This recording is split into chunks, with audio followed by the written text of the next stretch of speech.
What's going on, guys, and welcome to October's episode of Plus Club, the game where we play the games offered on PlayStation Plus throughout the month, and at the end of the month we talk about it. My name's Seth, and joining me today, of course, is Chevy. Chevy, how you doing? Are you excited to finally review Goat Simulator 3, Alan Wake 2, a game we're not fully reviewing because you didn't go all the way through it, but we'll talk about it, and Cocoon, and yeah, how you doing? Doing good. Started my vacation, so Time to catch up on some games. well, that's the plan. We'll see how my time management skills are. I slept way too long today already, so Easy to do. yeah. And then other than that, as far as the games go, it should be relatively easy to talk about them. Though obviously I can't go into depth with Alan Wake too much. And then as far as I don't think. I mean, you can. It's been out for 2 years now. No, but- I just meant like I didn't see Oh, enough yeah. of the game. Yeah, we only did like 3 or 4 chapters together, so. Yeah, and then did you bring up next month's games yet? Nope, we will Gotcha. in a sec. Well, I was gonna say those are also be relatively easy to talk about. So Yeah. but yeah, Yeah. All right. Well, let's just jump into what we're playing in November. Those games are Stray, EA Sports WRC 24, and Tabs. Totally Accurate Battle Simulator. How are we feeling about those games? well, I've played 2 of them, so it's gonna make the month very easy. The only one I haven't played is the WRC, right? Is that Yeah. what it is?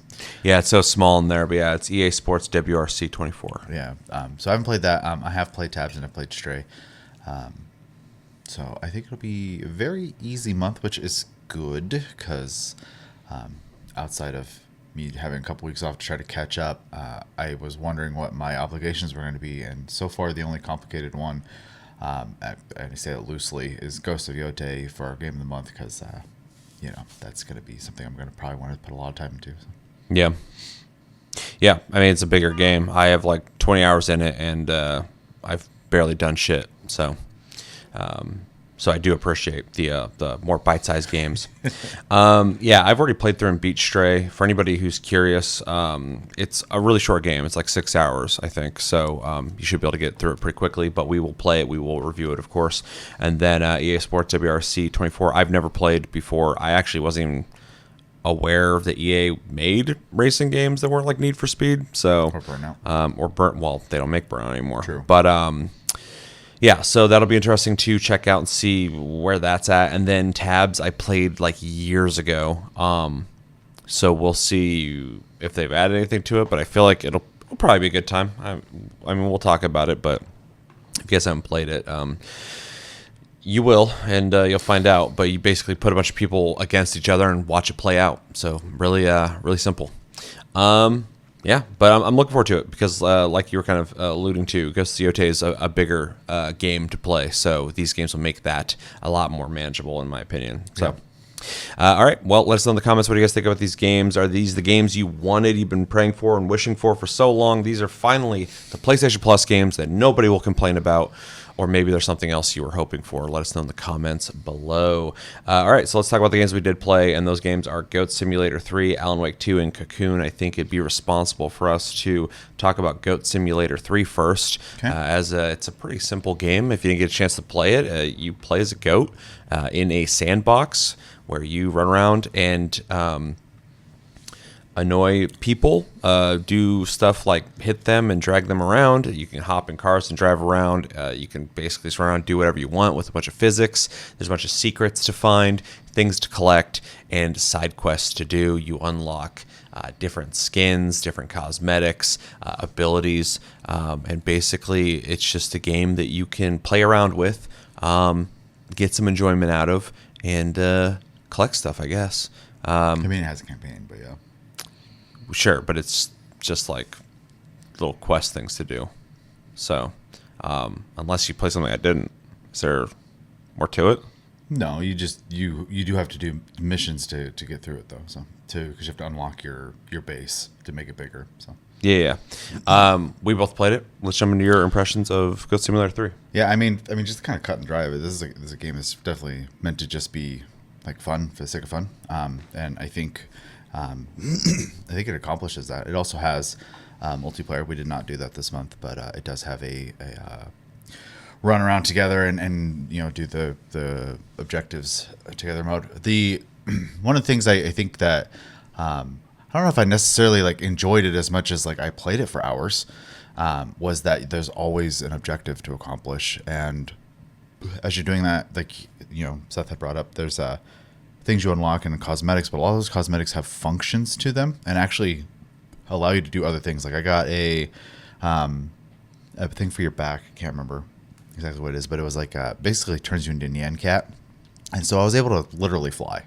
And so getting around the map and unlocking all the zones became very easy after I got that. So I would just hop through the sky, go to the next waypoint, unlock it, very Ubisoft game-like, and then move on and to the next. I did a couple of the side quests just to know how that went. It's pretty cut and dry, though. Not all of them are very good at explaining things. It definitely wants you to figure it out. So one of them, for example, is like fixing a tractor, like right in the beginning there. And I was like, yeah, I don't really understand this. And I just like left completely to go do stuff in miscellaneous places. There's a lot of callbacks to things in, what word do I want? Media and stuff like that. I don't know the term I'm looking for right now, but a good example is like in the mountain. If you go in there, there's literally it starts becoming like lava-esque, and then you go into a cave, and there is a narrow walkway with a round bit at the end that goes to a huge drop-off in some lava, very Lord of the Rings style, and there's just people there that you can kick off into the lava, for example. I'm sure there's a quest there where you have to take a ring. I would imagine. I did not find it. Yeah, the first game and this game have a bunch of nods to like other media and homages and shit. Yeah, it's fun, and it's not just like the big stuff. Like I brought up Nyan Cat earlier. That's more of like an internet meme, obviously. So it kind of goes all over the place. So you'll definitely find something you're familiar with. Some of the costumes are really goofy as well. Like I got one that you get by finding a bunch of like hidden chicken eggs on the map, and it makes all the chickens that you run into start glowing when you're around them, which is really dorky. And then I can't remember exactly if it lets you like turn into an egg or lay an egg. I can't remember exactly now off the top of my head. I played it at the beginning of the month. I apologize. But yeah, it's just really silly, and there's just a ton of stuff like that. Graphically, the game's like pretty okay. Like it's definitely not meant to be like this like crazy looking thing. It's better than the first game. It does look better than the first game. Doesn't look great. Yeah, but I don't expect this game to look great. I was just bringing it up. The physics is, though still goofy, it feels a little more reined in from the first game. Maybe I'm just misremembering, but I felt more in control of things, which was a good thing, especially like when I was doing, there's a factory part I was doing, and you had to like drag parts into the factory, like rebuild an assembly line. And that, at first I was like, oh God, I'm going to have to deal with the physics of dragging this stuff through these tiny little hallways and stuff. It really wasn't that bad. So that was nice. And then, yeah, the humor, and I kind of expected this. It didn't stick the way the first game did for me. It was like I could smirk at it, basically. Like, oh, I get that reference, and then move on type of thing. So, but overall, I mean, I think it's a pretty fun time. I don't think it's something I am yearning to play again, though. You know what I mean? It's something I would play. Like if someone wanted to play co-op, I'd play it. Like it's fun. Yeah, that would be interesting to check out. Yeah. But yeah, for single player, when I uninstalled it, I was like, I'll probably never play this again. Yeah, similar. But I don't think I have any complaints because I knew what I was getting into with the game. Right?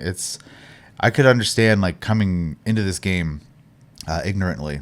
You might fall in love with it, but you might also just be like, what the hell is this? And just like, immediately shut it off type of thing. So yeah, I think it's like a keep you busy game. For sure. I could see like younger kids, if you just gave them this sandbox I'm going to run around, do shit in, and do these like really simplistic quests. It would definitely keep them busy, especially looking for every little thing to unlock and collect. But yeah, for me, it's like there is a campaign, there is like missions and stuff, but like it's so uninvolved, I guess, that yeah, it's hard to keep me wanting to play it, but I could see somebody who just wants to fuck around and kind of like, especially if you like came home from work and you were just like didn't want to really think about anything. Not that I'm jumping to recommendations already, but this feels like a game that would be great for that because it doesn't take a whole lot of thinking to play it. Right. Well, and then also as someone who enjoys like just going down a checklist in things, this game is basically that. You go down checklists and just accomplish things, kind of brain off sort of thing. So like you said, real easy to just kind of sit down and play type of thing. Yeah, I mean that's basically my thoughts on the game. So yeah, I pretty much agree with most of that. I think overall, because like the first game for me was like meme magic. It came out, it was like ridiculous that someone made a game where it's like a goat simulator, especially at a time where there's all these simulators coming out. They're like a goat simulator. And then you played it and you're like, oh, this is kind of funny. And then like eventually that kind of wore off. I came back years later, played it. I'm like, okay, well now that the meme magic isn't there anymore, I'm just playing this like very vacant, simplistic joke of a game.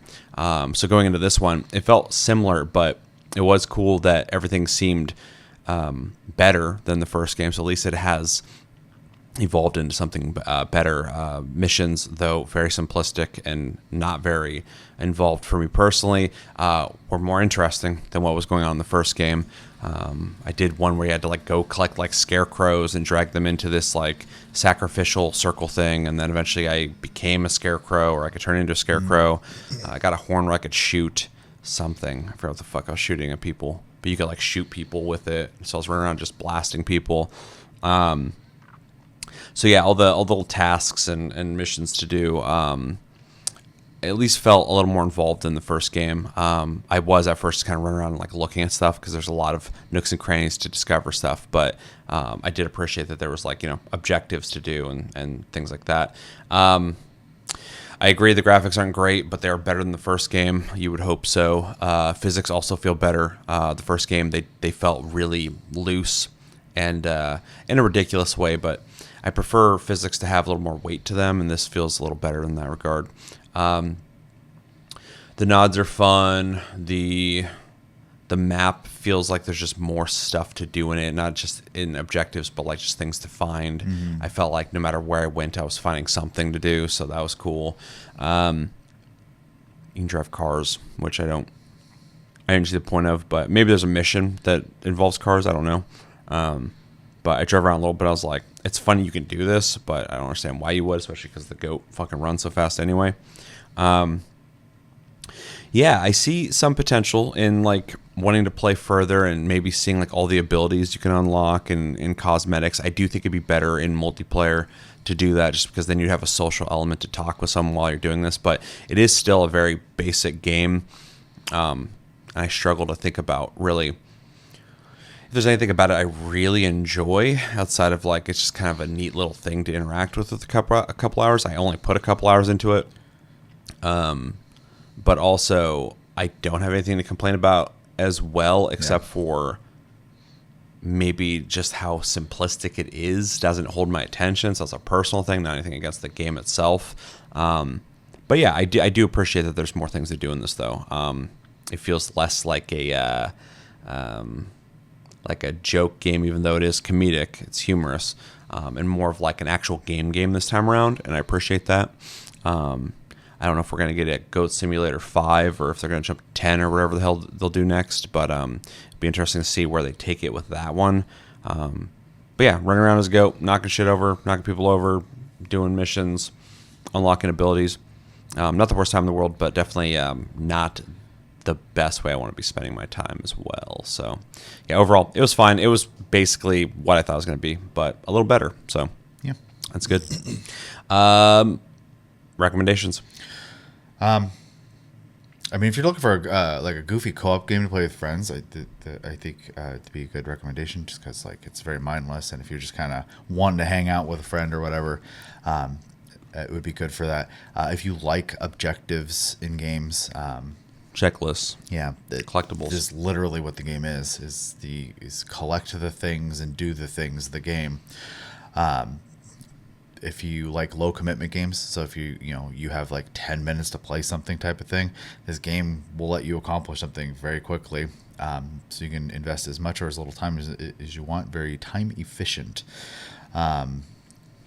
Yeah, and if you like, things that nod to pop culture was the word I wanted earlier, and like internet meme culture and stuff like that, this game's full of it. So Yeah, which I appreciate that in any game where not every game needs to have something like that, but I always like when games nod to other games, and this game, just like the first one, is definitely like a gamer's game in the sense that gamers obviously made it, and they obviously are influenced by all these different things, so they want to nod to them, and right. that's always fun. So, only recommendations I think I could add to this really is like kids. If you have like kids, they'll probably enjoy this because they just like the Lego games. Basically, you run around, you just hit shit, and the tasks are like simplistic. And yeah, I think that's about it. If you're like goats, I guess there's a goat game for you. I literally said that about even though I don't want to talk about it too much because we'll be reviewing it next month or this month. I literally said when we talked about Stray originally that if you like cats, you might want to play this because it's a cat game, and I'm not gonna say the rest of what I think about it. But so yeah, I guess it's semi-serious to say it's a game for goat lovers. Anything else? No. Grades. I'm gonna give this a C plus. The plus definitely comes in that it's better than the first game, so it's improved. So I like to see that. It doesn't really have a whole lot of things wrong with it, but it doesn't really have a whole lot of things about it that I love either. It is what it is, and I think it's functional with some fun and definitely some improvements. So C plus. Yeah, I mean, very, very similar your mindset on it. It is a fun game. I have zero complaints, though it is a bit of a shallow experience. So Yep, I'm going to give it a that's B the word. minus because I do not actually have complaints. So, and I did have some fun.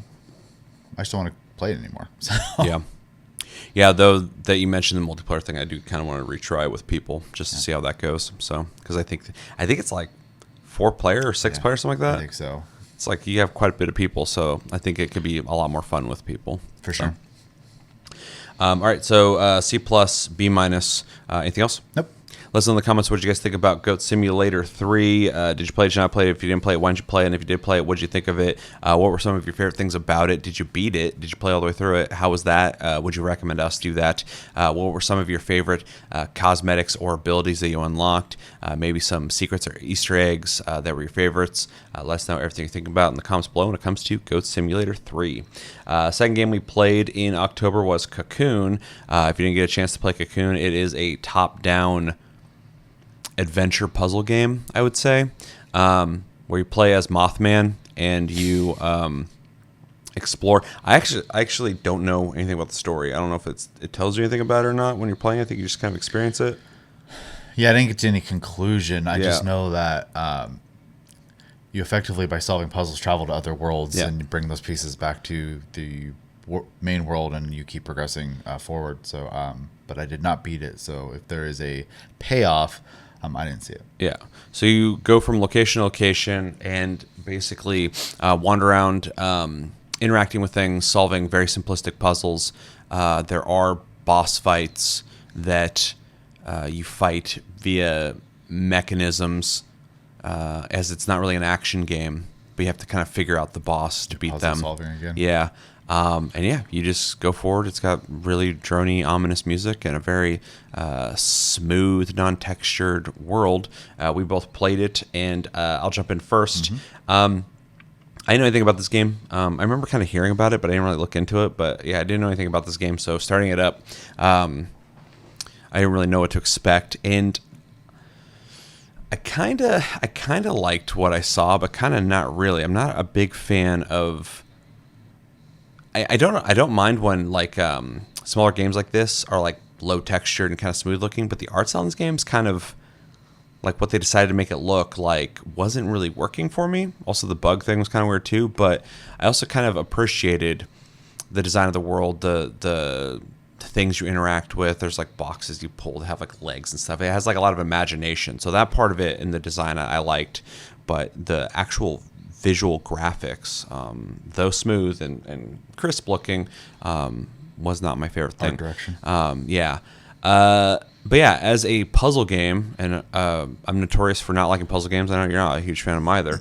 I didn't mind this too much because the puzzles didn't seem like they were trying to be too challenging, which I don't mind a challenging puzzle, but for me, it kind of breaks flow when I'm sitting there like figuring out something, and I never feel gratified when I figure out a puzzle. I just like, okay, I can move on now.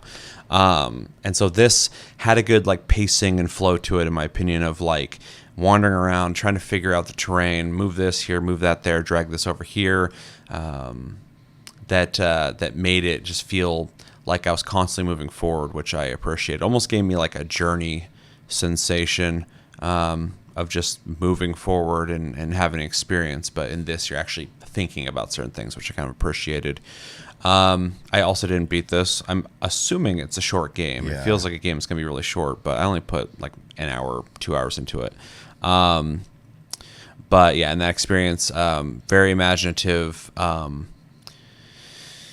I'm trying to think of things to talk about because it's a very straightforward game. You just walk around, you move things around, you go from place to place and fight bosses. The boss battles I thought were kind of clever, just because it's not an action game. You don't shoot stuff, you don't do anything, but there are bosses where like things drop, you got to pick them up, and then you got to throw them and hit the guy, and he's like going underground and stuff.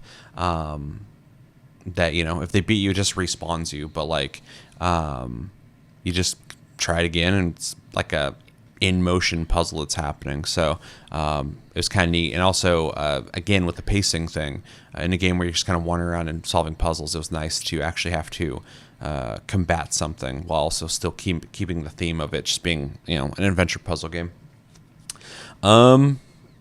The music was interesting, although admittedly between the art style and the music, the game made me kind of sleepy while playing it. Just because it's very, very ambient, which I love ambient music, so it's not a complaint, but it's just the tone of the game has a very down-tempo feel to it. Overall,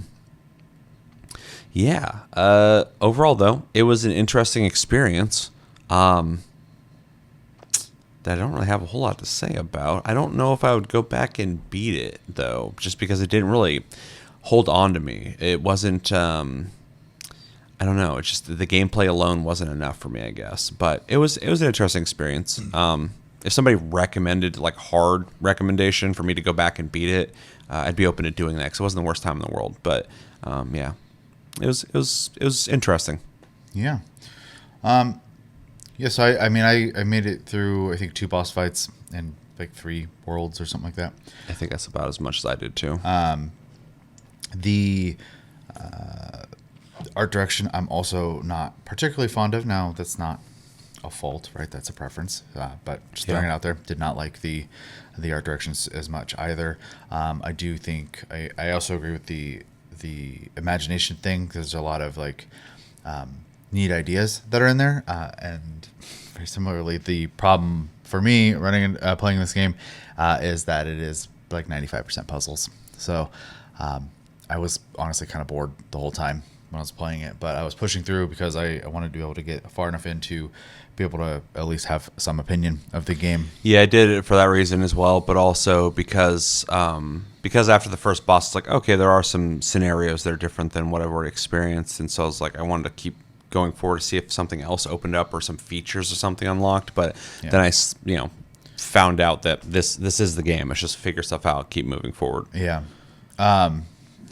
I do think the puzzles are relatively engaging. They're also not super complicated, which is nice. You're not going to be slamming your head against the wall.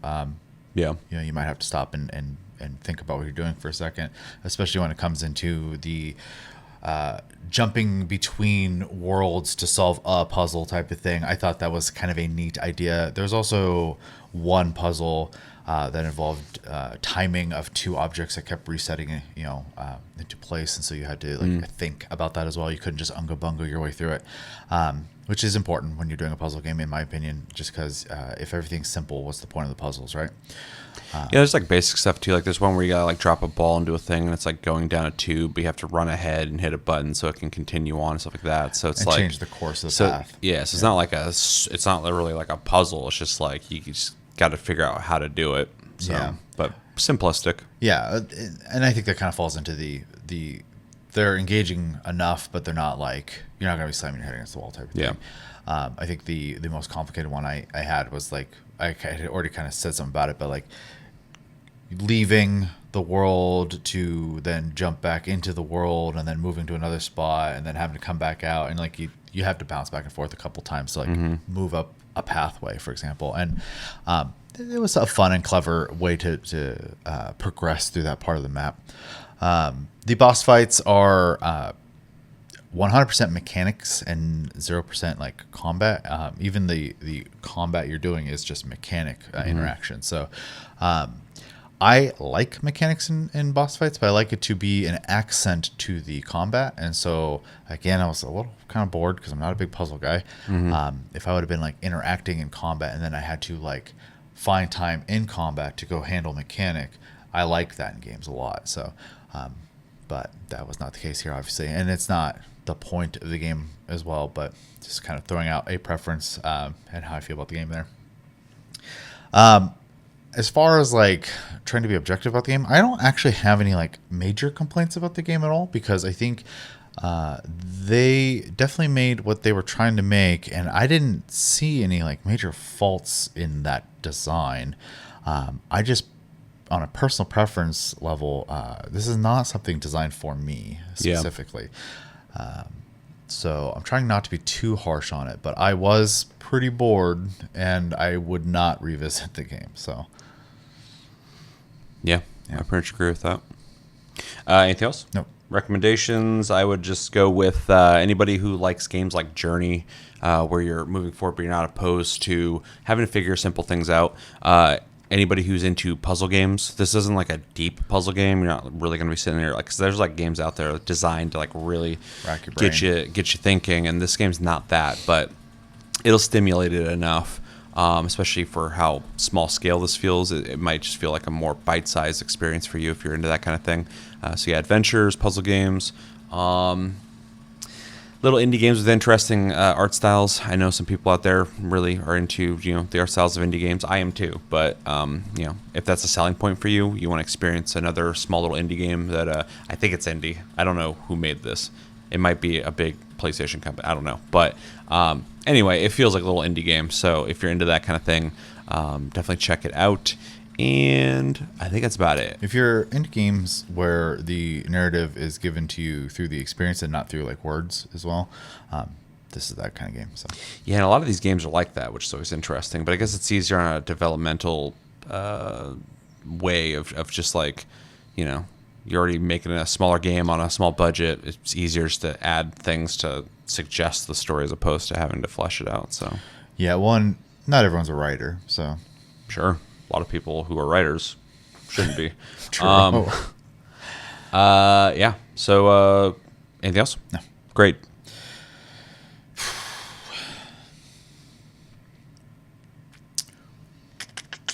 I'm gonna give it a B, because I think it's designed well, and I think it's doing what it's trying to do. I do think it is a little simple, which isn't necessarily a good or bad thing, but yeah, I kind of struggle to go past that because I don't see like a great experience here. And maybe the ending's phenomenal and I'm just completely mistaken. It right? could be heartfelt, maybe. Right, but at the point of the game I got to, I'm feeling B, I think. So yeah, I'm also go with a light B, just based off of the game itself. Does exactly what it's trying to do. I think it does it just fine. It's not the most boring thing for me, but it's not my style of game, so I struggle with that. So yeah, I can't go any higher because I didn't really feel anything from it. I didn't really see anything that really, blew me away or was exceptional to really mention. And it's a game that it would be hard for me to go back and play, but it's solid. I'm just not the right guy for it. Here's the thing that's interesting about grading these things is I'm giving this a B, and I probably wouldn't play it again unless somebody told me I really should. I'm more likely to go back and play Goat Sim 3, and I gave that a C+. yeah, I think this is a better game, but Goat Sim is something I'd be more willing to play because of it definitely tickles the parts of my brain better than it's just Cocoon does. More akin to something I would play than this. This isn't really my style of game, so that's where my head's at. It's like I'm willing to grade something higher even if I'm not into it, just because I think it's someone put more thought into it, I think, but not to downplay Goat Sim 3. I know they're just playing around having fun, but I'm sure they wanted to make a fun, cool game. So I'm not trying to talk shit. So yeah, B and a B. We both think it's a B game. All right. Anything else? No. Let us know in the comments what you guys think about Cocoon. Did you play it? Did you not play it? If you didn't play it, why didn't you play it? And if you did play it, what did you think of it? What were some of your favorite things about it? What do you think about the art style? What do you think about the music? What do you think about the whole experience? What do you think about the puzzles? Does the game get better if you went further than we did, or if you beat the game? How long is the game? I could just look it up, I guess. But let us know. And what's your favorite kind of game like this? Let us know what you're thinking in the comments below. Last game we played in October was Alan Wake 2. If you get a chance to play Alan Wake 2, it is the sequel to Alan Wake, of course, where you play as... not really spoiler, it's in the trailers, but you play as Alan Wake and Saga Anderson going through another mystery around Cauldron Lake and beyond. I'm not really going to talk about the story because I feel like there's a lot to it that you should just experience on your own. But it's a third-person action horror game. I know a lot of people really put a lot of emphasis on the horror because there's jump scares, but it's more of an action game to me. But yeah, you go from location to location, doing a lot of narrative stuff. I forgot, I haven't played this since it came out, how much you just kind of interact with people and talk for a while. And you shoot stuff with different guns. You're able to upgrade those guns by finding, interestingly enough, lunch boxes that have currency used for upgrades that are already predetermined. You don't pick damage, accuracy. It's like they already have very specific things you have to select when you can. The game has an interesting mechanic where you at any time can swap between the world you're exploring and fighting through to the mined place where you put together parts of the case that you're working on and connect the dots to be able to progress further. You can do this at any time, and you can get attacked while you're in the mine place, which is interesting. And then Alan Wake also has his own thing that you'll have to play to find out about. He also has his own mechanic that you'll have to play to find out about, I guess. I don't really want to do a spoiler review. Still, it's been 2 years, but I still feel like this is a game that you should go in and experience. And then, like the first game, it also has a light mechanic where the monsters that you fight basically have a shield, and you have to use light to break through that shield so you can do damage to them with your flashlight and other light mechanisms similar to the first game. And yeah, it's a big, sprawling story that you should play through. We both played it. Let's jump into your impressions, Chevy, of Alan Wake 2 in October. Disclaimer, I did not play it. I watched Seth play it. So... Disclaimer of the disclaimer, Chevy's not super into horror games, so typically when a horror game comes up, I just offer to play it in front of him, so he can get an experience of it. He can obviously ask me questions if he needs to, but see how I play it. That's where your impression's coming from. I watched Seth play. I think you said 3 to 4 chapters. I can't remember completely where we left off, but we did get to see multiple perspectives at least. So yeah, I just wanted you to see both characters and more, because every chapter changes quite a bit. So so my first impressions of the game is it's a very good looking game, and Seth switched between both fidelity and performance modes multiple times, so I was able to see the difference. It's pretty drastic. I was struggling with it because the game looks so much better in the graphics mode, but then I need that 60 frames per second, so I'd hop over to performance mode, but I'm like, but the game's so fucking good looking, and I wanted to hop back to the other one, but then as soon as combat started, I'm like, performance mode. So kind of crazy, the difference. A lot of times I've played a few games where you can obviously switch between two, and I just go for performance mode because there's even though it does technically look better in the fidelity mode, I never think it looks that much better a lot of times. And so I just don't care. Big difference in this one. Pretty big difference in this, though. I would personally, if I was playing it, I would struggle to ever put anything in fidelity mode on console, just because I need it to play smoothly, and because it's set hardware, you can't do anything about it. So So from what I saw, at least the setting is cool. It's a little. I'm a little biased, obviously, because I believe it takes place in Washington State, which we reside in, and I find to be a beautiful place. Same. they do it very good justice. You had brought that up while we were playing it, but I also had noticed, like, even when walking through the trees, they even had remembered the detail of we have moss everywhere on our trees, and everyone always forgets that part. I don't know, when you're walking through these trees in this, there's like the ones you typically would expect, but then they have all these like, cross, branches going through, and they just got moss dangling off them. I was like, yeah, that's right at home. So. Yeah, they did the research, and maybe you're thinking like, well, that's a cool detail, but why even talk about? Well, we live here, so like when a game comes out that's based in this area, anywhere you live, if someone makes a game where you live, you're gonna look at it and go, does it look like where I'm from? And most of the time, when people do stuff in like the Pacific Northwest, it's like just trees. Just a bunch of fucking trees, and it's like, yeah, there's trees everywhere. Like the Pacific Northwest is like very, very mountainous, but also it's a rainforest. What was so that? It's Like Infamous or whatever when yeah, they did Second Seattle. Son. Holy crap, that was not Seattle. Yeah, it looked like a fucking alien planet. So, yeah, it just as a point of appreciation of detail. Yeah, they did a really good job. It was Washington, feeling at least. Yeah. Even the way like the ground is, because it's always wet here, right? Yeah, everything has that like always misty. Everything's always kind of wet and damp look to it.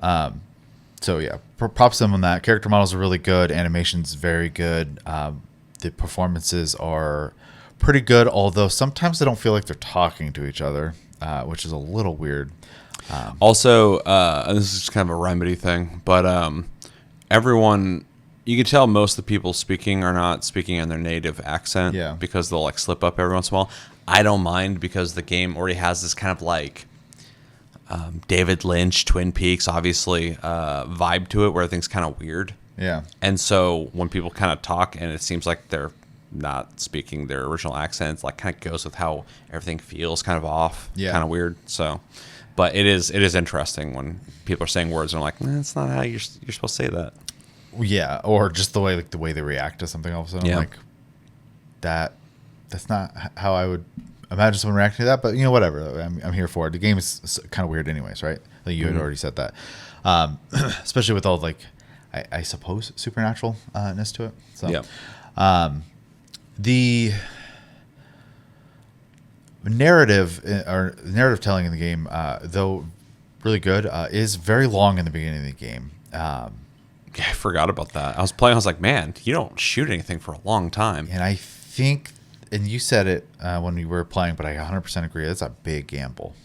Yeah, I don't mind it. I love it. But like for a lot of people out there, getting into a game that they're assuming is, especially when it's being billed as like this like horror game, people are going to think like, oh, it's like Silent Hill or Resident Evil, and then they're playing this game where people are like drinking coffee and talking about stuff in kind of a funny way.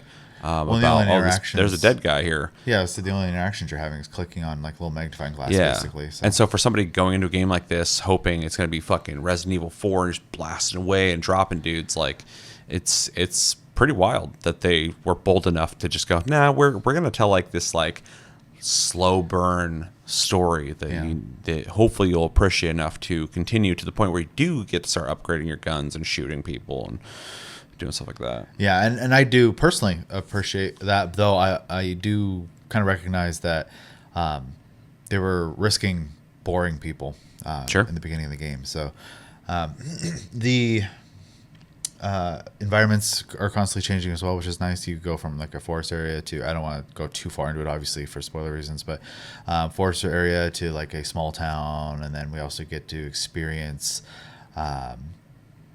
supernatural, version of the forest, I'll just say. And I'll just kind of stop there, I guess. But anyways, they change the location, on you pretty rapidly, which is nice because you're not just kind of stuck in one area for a long time. Yeah, there's some interesting ones later in the game as well. Yeah. The combat and the light mechanics and stuff like that, I remember vaguely from the first game as well. They look very good in this, though people seem to take a lot of rounds from what I experienced watching you play it, whether that was a animal or not. I don't want to, again, I'm trying to be as vague as I can be, but you're not just shooting humanoid type things. You're also having to shoot animals and stuff like that too, and they just take rounds. So that is also something to take into consideration if you're into that or not. The puzzles are similarly to the last one we said are engaging enough, but not like super complicated. I think the worst part about them for some people might be that it's not very obvious like where to go find stuff, but the map is also not like massive, so you're not going to be looking for a terribly long time. I think an example was the fuse. Though it wasn't very far away, it also that was my fault, but also didn't really say where to go look. That's my point. Is like you have to kind of like figure it out, and though it wasn't like super far. It was like right next to the cabin, but I ran the opposite direction because I was like, "Oh, I'm gonna go look over here because I think it's at the store." I don't remember. I haven't played this in a while. Yeah, and then you were just out in the woods. And I just like was running around the woods, and I found a bunch of ammo and shit, so that's fine. But then when I came back, I was like, "Where would they put it?" And I was like, "What?" And the reason too is I had already gone over there to look for stuff earlier before the mission even prompted me to do that. Right. And so in my head, I was like, "There's nothing over there." I was already over there. But then once the objective was to find it, all of a sudden it was active and I could go find it over there. So, yeah, let's see. The lighting, if you're a graphics person, is very good. The game multiple times goes from day to night, and night is nighttime. Yeah, it's dark for sure. I love it. Which is important when you're playing a game that emphasizes light as safety. Especially when you're having to go under light to basically act as a shield or a healing mechanism, but also like with the flashlight being like one of your weapons, it'd be kind of weird to have a flashlight in a well lit room, right? So that's pretty good. The supernatural aspects of it are very weird and interesting, I think, especially when you're kind of first thrown into it. They just kind of like throw the scenario at you where like a person is involved, and then the supernatural thing is also there, and then all of a sudden you're just in it and you're left with all these questions. Unless you've played the first one, obviously this is a sequel, you probably should have played the first one, but your character's kind of takes it with a grain of salt, which I thought was a little weird. Like if I was thrown in that situation, I'd be freaking the fuck out. And the character's just like, well, that was weird, let's figure it out. I was like, okay, this is your world, I guess. So the only thing that the reason that doesn't bother me in this game specifically is because everyone's kind of like that. So it's like within the writing. Yeah. There's like an irony. There's like this weirdness to the world in the way that's written. So. Yeah, I mean, I probably don't have a whole lot more to say about it. I found it to be intriguing. I'm not necessarily in love with it. It's not necessarily thematically like my style, but I do think the little bits of lore and story elements that I got were interesting, and I was able to like pay attention and want to like know more as we were going forward. And I had some questions going forward too, which is good when you're presenting a game that's throwing all these like supernatural mysteries at you. Especially when it comes to like vaguely, just random disappearances instantly and stuff like that. I was just like, okay, this is weird, and I didn't play the first one, so like. In my head, I'm just like, I don't know what's happening. Yeah, that's a thing. That's the thing is this game's story serves as a hard sequel to the first game, and so a lot of the moments that feel more impactful, I think, resonate better if you've played the first game. Yeah. Like when Alan Wake fucking shows up for the first time, you're like, whoa, because like if you played the first game, you know how it ended and that he's been gone for this time, and it does say that, but like you don't get the same feeling from that unless you played through and experienced that first game. And all the callbacks, and even if you played Control, there's things that call back over to Control. And so there's a lot of things that could not have the same kind of impact if you are not playing the Remedy games, I guess.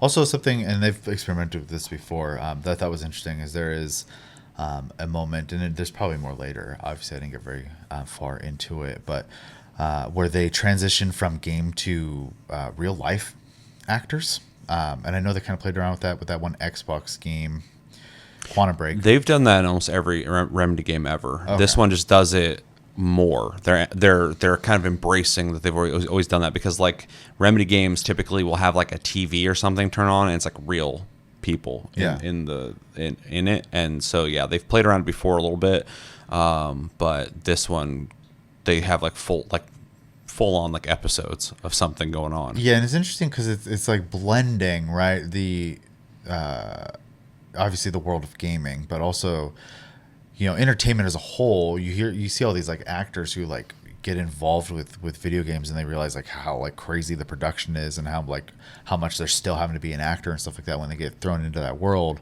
And this kind of like blends two mediums together in a very interesting way, I'd say. So I also love that they use the same people who are doing the voice acting as the actors, like they're modeled after them, and they're also acting in these scenes as well. So they're not just doing voice acting; they're doing acting. Yeah. So it's kind of interesting to see that.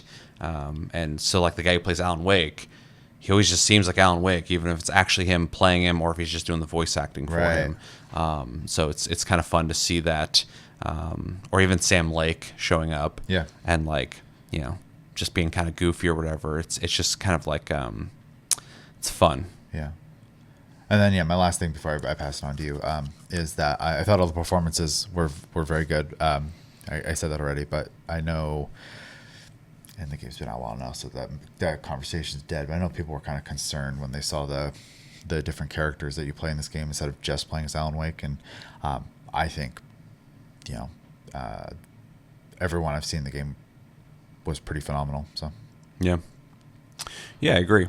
So just so you guys know, I played through the original Alan Wake. I've played Alan Wake 2. I beat it when it first came out. So coming back to this, I was basically making sure you got to see the game in action, not just have to watch on YouTube or something, but also to kind of get the feel of what it's like on PS5. And for the most part, I think it plays fine on PS5 for the most part.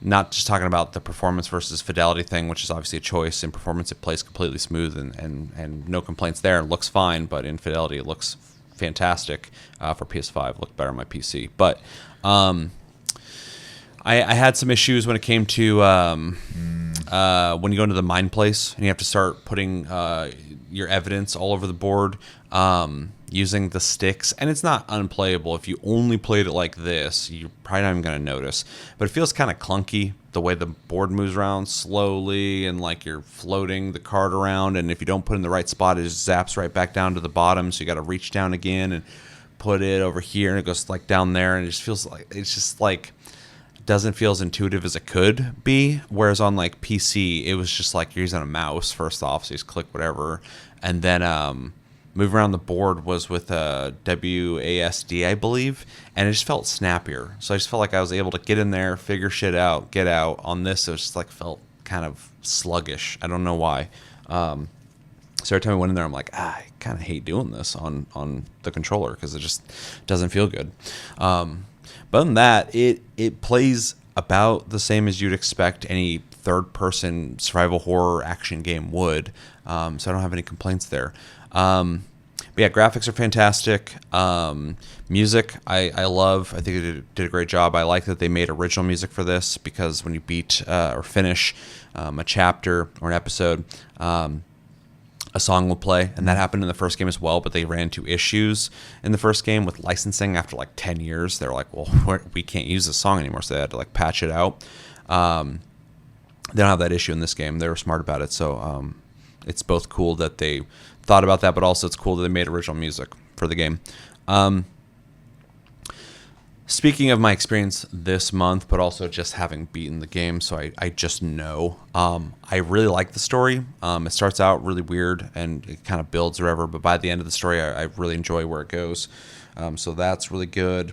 The characters are done really well, both the acting and just how they're written, except for, I do agree, some people act kind of weird in certain situations, but I kind of expect that because they're going for this weird vibe that everything feels kind of off.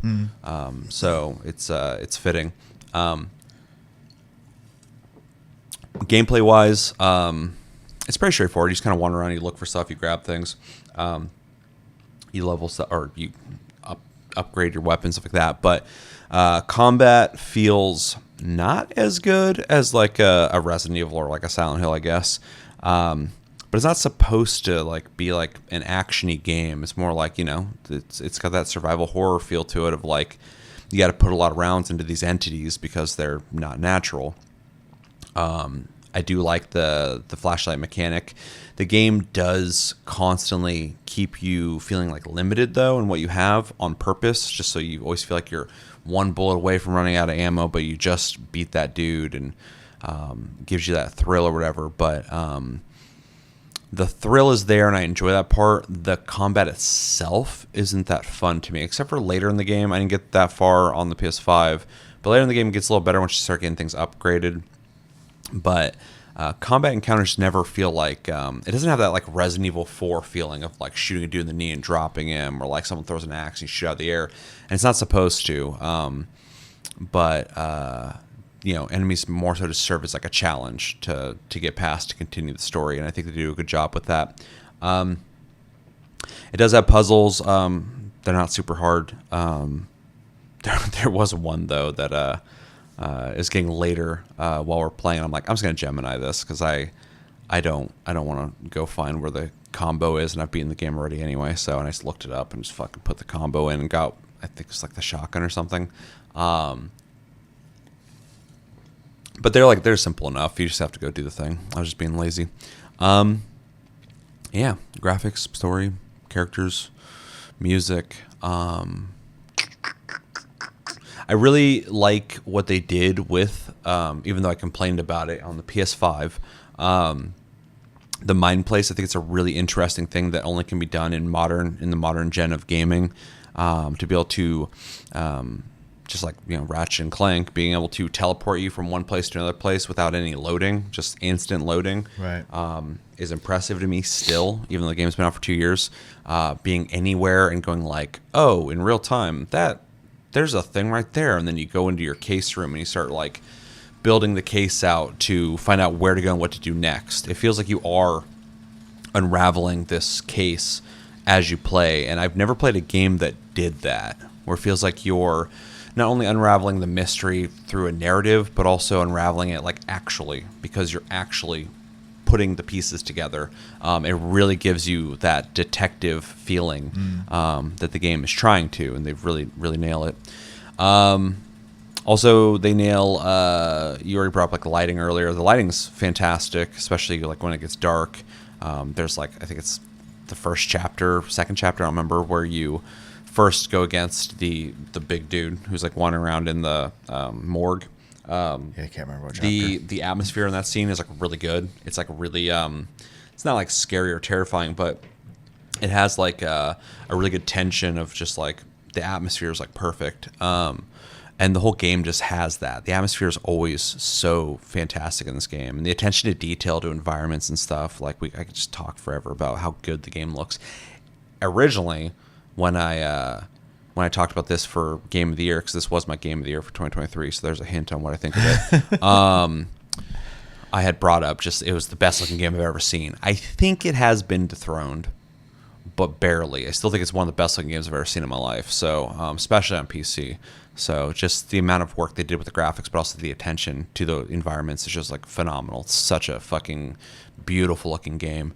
And if you're curious what dethroned it, Death Stranding 2 is.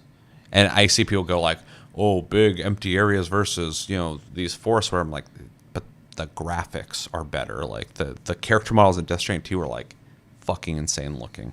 Anyway, that's a whole other thing. This game still is absolutely amazing looking though. But yeah, overall, I really love this game. It would be cool to go through the whole thing with you, but you've also never went through the first game, so it kind of is missing that. And then you also need to beat Control, because there's things that are touched on there. And I also love, even though I'm hesitant of a fucking Remedy cinematic universe type thing of everything being connected, I do think so far what they've done with Control and Alan Wake is kind of neat, because you see a lot of the connective tissue between Control and Alan Wake 2, even in the beginning where they're mentioning the fucking FBC and that they're even involved with like Cauldron and stuff. So it's kind of a neat thing that they're doing there. The earthquake machine dude, right? Huh? The earthquake machine dude. Is that what you're talking about? Up on the hill, yeah. Yeah. Yeah, the dude who's working on it with the Scandinavian guy. He was very chatty. Yeah. Yeah. Yeah, I just like that they're connecting it, but it's like not overly like control. It's just like more subtle. So Yeah. yeah. I love the game. It's great, and for the most part, I liked playing on PS5. It had a couple things that weren't preferable for me though. So yep. Recommendations. I mean, if you've played the first one, I think you kind of have to play this one. And Yeah, if you already haven't, what are you doing? Yeah. That being said, I think if you're into paranormal slash survival horror, kind of horror themed, I think is probably better than saying survival horror, because it's not really a survival game. I mean, they pushed as that, and a lot of people call it that. I don't even try to argue against it. My only point of contention with that is the first game wasn't pushed as like a survival horror game. It's just like a Remedy action game that had like paranormal stuff to it. And this game has like a lot of jump scares, but they're so constant and they're just so constant. Like they don't scare me personally. I guess if they work on you, it's scary. But like it almost seems like a more stylistic choice for them to just constantly go bah bah bah bah, like having things pop up and stuff. And it's just like, other than that, it's still just like you're walking around and shooting dudes who announce themselves before they even come after you, except for every once in a while I'll bust through a wall. But Right. yeah, it just doesn't have the same elements of like a scary game. Yeah. It's just like thematically horror. Right. So if you like those horror themes and you like paranormal, stories, I would recommend this. If you like third person, action adventure games with puzzle solving and narrative, heavy narrative based games, I would suggest this. If you I had one, I'm losing it now. If you like unraveling a mystery through storytelling as well, because the whole game is basically like trying to figure out the pieces to the puzzle type thing. Yeah, if you're into like mysteries or thrillers. Yeah, I think you'd be into this. It is pretty much what it is, though. It's gonna be hard to recommend outside of like its genre, because it's definitely is a very what am I looking for? Crafted experience, right? So. Yeah, it's like super high quality too, but like even though you do shoot enemies in this game, I wouldn't just recommend it willy-nilly to anybody who's into a game where you shoot stuff, Right. because like it's got more going on that might lose you with the narrative being so heavy. But if you're into that, you're gonna love it. So but yeah, I basically agree, loosely third-person shooters, even though I wouldn't really there, but it is technically that. Survival horror games, even though I don't think it's a scary game, if you're into horror themes or if you're into scary games, it does have like spooky imagery. So definitely recommend it to you. Yeah, you already kind of went over it. Games around Unravel a Mystery.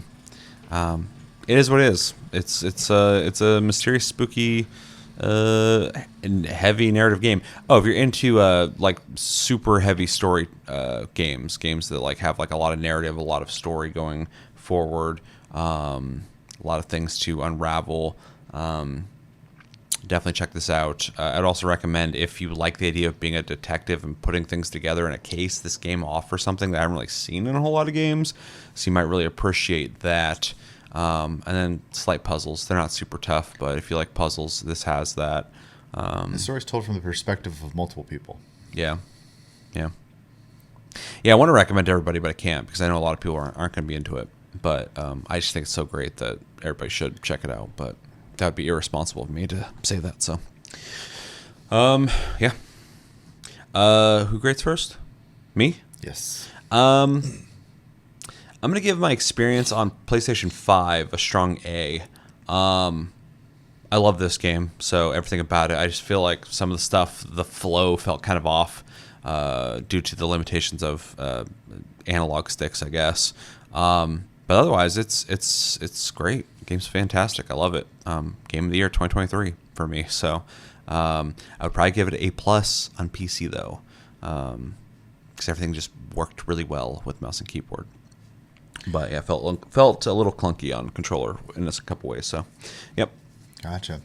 I'm gonna give it a B+.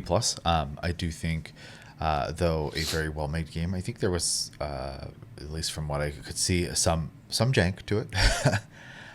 Specifically, like you had said, in the mind space area, or whatever it's called. But then also some of the conversations, not what they're saying as much as how they're saying it to each other, it just kind of fell off to me, and not in a like. I don't know how to word it. It just felt like they weren't talking to each other, and that was a little weird to me. But it didn't happen often. It was just a couple times, but it was noticeable for me.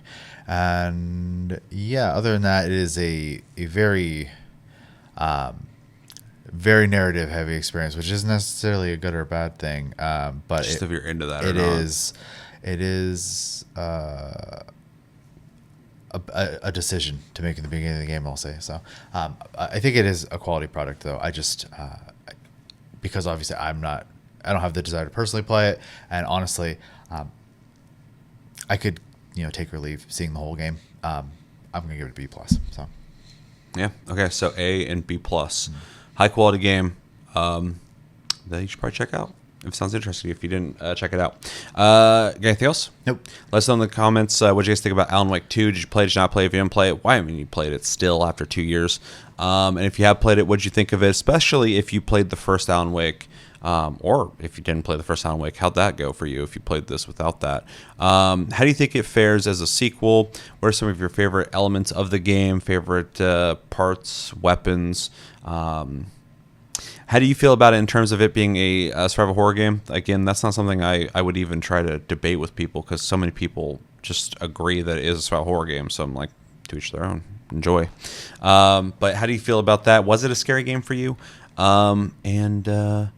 Yeah, just give me your general thoughts about Alan Wake 2 in the comments below. But that's going to do it for this episode of Plus Club for October. As always, thank you for watching. Thank you, Shay, for joining me for this conversation. And thank you, anybody who made it to the very end of this episode. Stay tuned. We'll have more episodes soon. We're also doing stuff over on Tasty Flicks. We're going to go watch the Chainsaw Man movie. So if you want to see our review of that, that'll be up soon. And if you have anything you want us to watch and react to, let us know. Also, hit the like button, hit the subscribe button if you're brand new here and made it this far, and share it with people, because YouTube does not share it with people. So, yeah. Thanks for watching, guys. Until the next episode, have a good one, guys, and take it easy.